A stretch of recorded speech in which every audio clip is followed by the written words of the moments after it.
নবী চাচাজি আমির হামজা কথায় কর্ণপাত করলেন না। অবশেষে দেখতে পাওয়া যায় জঙ্গলের বড় বড় হিংস্র পশুরা বলে, হে রাসূলুল্লাহ চাচাজি, হে হযরত আমির হামজা সাহসী থাকে মক্কার মানুষদের বিরুদ্ধে লড়াই করবে যাও, যারা তোমার ভাতিজার উপরে কষ্ট দেয়। আল্লাহ নবী চাচাজি হযরত আমির হামজা নিজের স্ত্রীর কাছে আসে, ও আমার স্ত্রী বলো তো দেখি আমার ভাতিজার উপরে কি মক্কার মানুষেরা কষ্ট দিয়েছে? হ্যাঁ হ্যাঁ কষ্ট দিয়েছে, চলে যাও চলে যাও। আল্লাহ নবী চাচাজি হযরত আমির হামজা বলে, ও আমার স্ত্রী যতক্ষণ পর্যন্ত আমার ভাতিজার মুখ থেকে হাসি খানো না ফুটাতে পারে আমি আমির হামজা পানি পান করব না। আল্লাহ নবী চাচাজি হযরত আমির হামজা জঙ্গলে চলে গেলেন।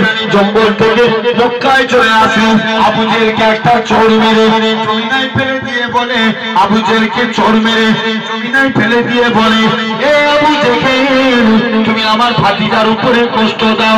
আল্লাহ নবীর কাছে চলে আসি, এ হযরত মুহাম্মদ সাল্লাল্লাহু আলাইহি ওয়াসাল্লাম আমি আপনার মারের বদলা মারখানা দিয়ে এসেছি, চাচা যান তুমি কি এতে খুশি? আল্লাহ নবী বলে, চাচা যান এতে আমি খুশি না, তবে তুমি কিসে খুশি? চাচা যান আপনার হাত খানা বাড়িয়ে দেন, যদি ইমানের কালেমা পড়ে না তাতে আমি নবী খুশি।